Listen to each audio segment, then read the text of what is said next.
Salam sejahtera bagi kita semua. Perkenalkan, nama saya Davin Verdun dengan NIM 1932074 akan membahas materi pemeriksaan akuntansi 2 dengan judul Audit Siklus Penggajian dan Personalia.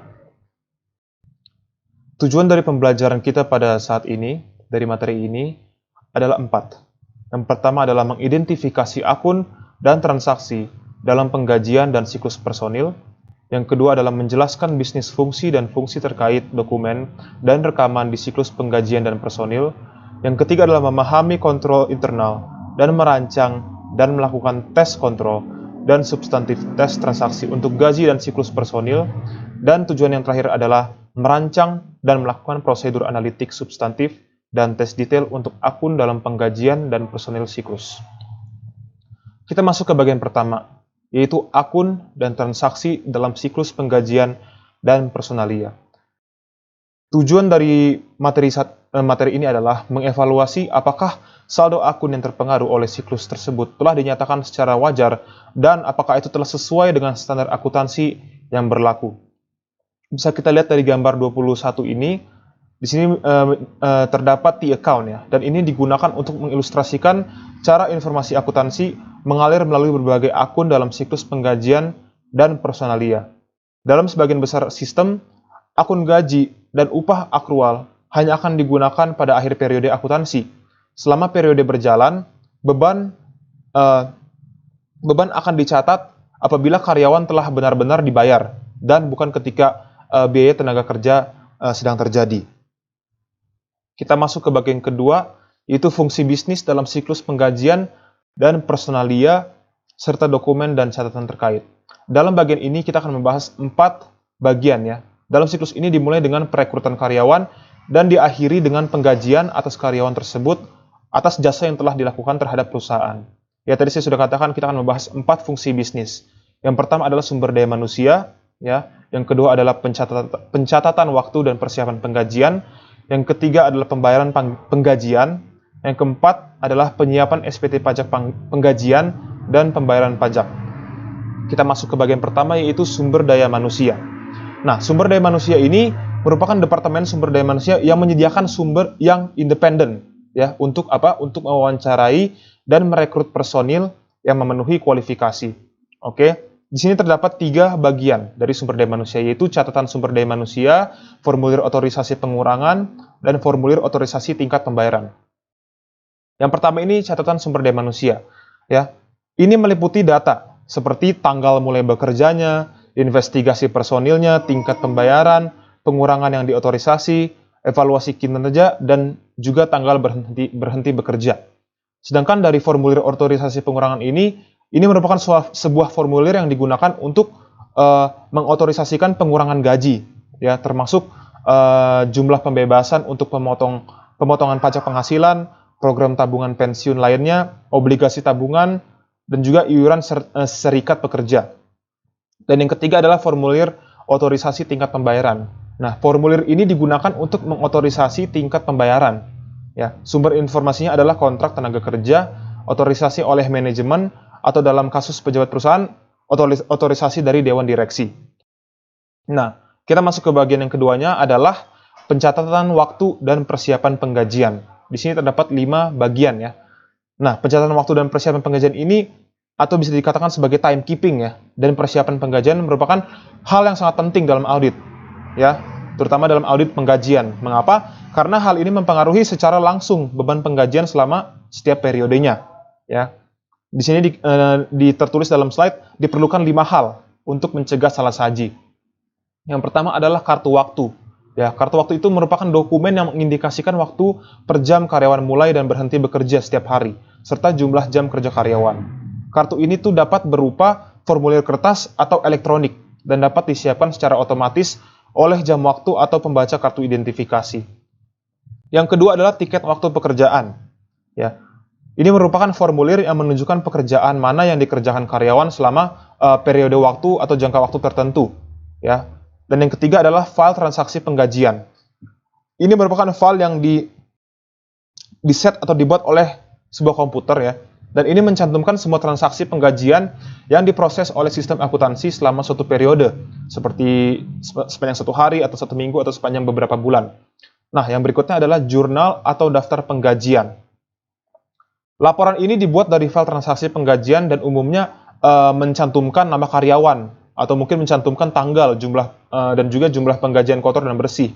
Dan juga di sini dikatakan bahwa laporan ini mencantumkan jumlah pemotongan serta klasifikasi akun atau klasifikasi setiap transaksinya. Dan yang terakhir adalah file induk penggajian.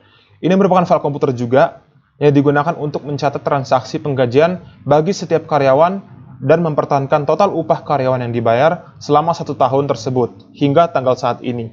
Dan file induk ini biasanya diperbarui dari file transaksi penggajian. Kita masuk ke bagian 3, yaitu pembayaran penggajian. Ya, pembayaran penggajian itu merupakan suatu persetujuan dan suatu distribusi penggajian yang harus dikendalikan secara hati-hati. Mengapa? Karena untuk mencegah pencurian. Ya, di sini ada 2 contohnya, yaitu menggunakan cara pembayaran gaji. Yang pertama, pembayaran gaji itu adalah pembayaran dapat dilakukan dengan cek, ya, tetapi biasanya disetorkan secara langsung ke rekening bank setiap karyawan. Jumlah yang dibayar merupakan pembayaran kotor yang dikurangi pajak dan pengurangan lainnya. Dan selanjutnya yang kedua adalah rekonsiliasi rekening bank penggajian.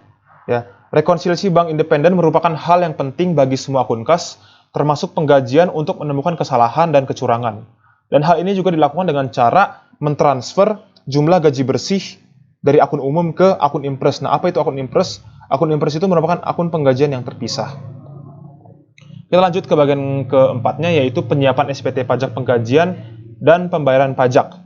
Ya, ini merupakan undang-undang penggajian pemerintah federal dan negara bagian yang mengharuskan penyiapan serta penyerahan SPT pajak penggajian secara tepat waktu. Dengan tujuan apa? Dengan tujuan untuk mencegah salah saji dan kewajiban pajak serta penalti yang potensial. Ya, individu yang kompeten harus memverifikasi output secara independen. Di sini ada 2 hal yang akan saya bahas, yaitu formulir W2 dan SPT pajak penggajian. Nah, apa itu formulir W2? Formulir W2 itu adalah formulir yang dikirim ke setiap karyawan yang mengiktisarkan penghasilan karyawan selama tahun kalender, termasuk pembayaran kotor, pemotongan pajak penghasilan, dan pemotongan jaminan sosial. Dan yang kedua ini SPT pajak penggajian itu merupakan formulir yang diserahkan ke unit pemerintahan lokal, ya, atau mungkin ke unit negara bagian dan federal untuk menunjukkan pembayaran pajak yang dipotong dan pajak perusahaan. Sifat dan tanggal jatuh tempo formulir tersebut bervariasi, ya, tergantung pada jenis pajaknya. Kita masuk ke pembahasan berikutnya, yaitu pembahasan yang ketiga, metodologi untuk merancang pengujian pengendalian dan pengujian substantif atas transaksi. Nah, pada materi yang berikut ini memiliki 4 tujuan, yaitu untuk memahami pengendalian internal, ya, untuk menilai resiko pengendalian, untuk menentukan luas pengujian pengendalian, dan untuk merancang pengujian pengendalian dan pengujian substantif. Kita masuk ke yang pertama. Oke, di sini dikatakan memahami pengendalian internal atau siklus penggajian dan personalia. Ya, di sini terbagi menjadi 5 bagian. Yang pertama adalah pemisahan tugas yang memadai. Nah, ini merupakan hal yang penting dalam siklus penggajian dan personalia, terutama untuk mencegah pembayaran berlebihan dan pembayaran kepada karyawan yang tidak ada atau fiktif. Ya, yang kedua adalah otorisasi yang tepat. Nah, ini merupakan jumlah jam kerja setiap karyawan, terutama lembur. Nah, itu harus diotorisasikan oleh penyelia karyawan agar terhindar dari kesalahan dalam pencatatannya. Yang ketiga adalah dokumen dan catatan yang memadai. Bagi banyak perusahaan, catatan waktu harus memadai untuk mengakumulasi biaya penggajian menurut pekerjaan atau penugasan. Yang berikutnya adalah pengendalian fisik terhadap aset dan catatan. Nah, ini cek yang harus ditandatangani oleh karyawan yang bertanggung jawab, dan penggajian harus didistribusikan oleh seseorang yang independen dari fungsi penggajian dan pencatatan waktu. Dan yang kelima adalah pengecekan yang independen atas kinerja. Ya, ini merupakan penghitungan penggajian yang harus diverifikasikan secara independen. Ya, seorang anggota manajemen atau karyawan lainnya yang bertanggung jawab harus mereview output penggajian untuk melihat setiap salah saji atau setiap jumlah yang tidak normal, yang tidak biasa. Kita lanjut ke formulir dan pembayaran pajak penggajian. Nah, pajak penggajian dan pemotongan pajak lainnya merupakan hal yang penting dalam banyak perusahaan, ya. Baik karena jumlahnya seringkali material maupun karena kewajiban potensialnya akibat lalai menyerahkan formulir pajak secara tepat waktu dapat menjadi berat ya. Di sini terdapat dua hal yang akan saya bahas, merupakan penyiapan formulir pajak penggajian dan pembayaran potongan pajak, penggajian, dan pemotongan lainnya secara tepat waktu. Yang pertama ini merupakan yaitu penyiapan formulir pajak penggajian. Ini sebagian dari pemahaman atas pengendalian internal, auditor itu harus mereview pengisian atau penyiapan dari setidaknya salah satu jenis formulir pajak penggajian yang merupakan tanggung jawab klien. Dan pembayaran potongan pajak penggajian atau pemotongan lainnya secara tepat waktu itu, auditor harus menguji apakah klien telah memenuhi kewajiban hukumnya ya untuk menyerahkan pembayaran semua pemotongan pajak penggajian sebagai bagian dari pengujian penggajian, walaupun pembayaran biasanya dilakukan dari pengeluaran kas umum. Dan berikutnya adalah persediaan dan pertimbangan kecurangan penggajian.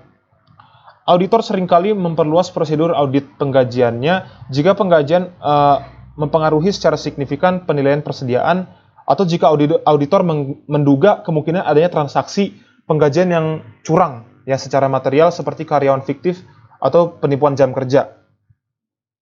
Di sini terbagi menjadi 4. Yang pertama adalah hubungan antara penggajian dan penilaian persediaan. Nah, penilaian persediaan akan terpengaruhi apabila biaya tenaga kerja langsung setiap karyawan dibebankan secara tidak benar. Itu maksudnya dari hubungan antara penggajian dan penilaian persediaan. Nah, yang kedua ini pengujian atas karyawan yang tidak ada. Ya, auditor dapat mendeteksi dengan membandingkan nama pada cek, yang dibatalkan dengan kartu waktu dan catatan lainnya untuk mengetahui tantangan yang diotorisasikan.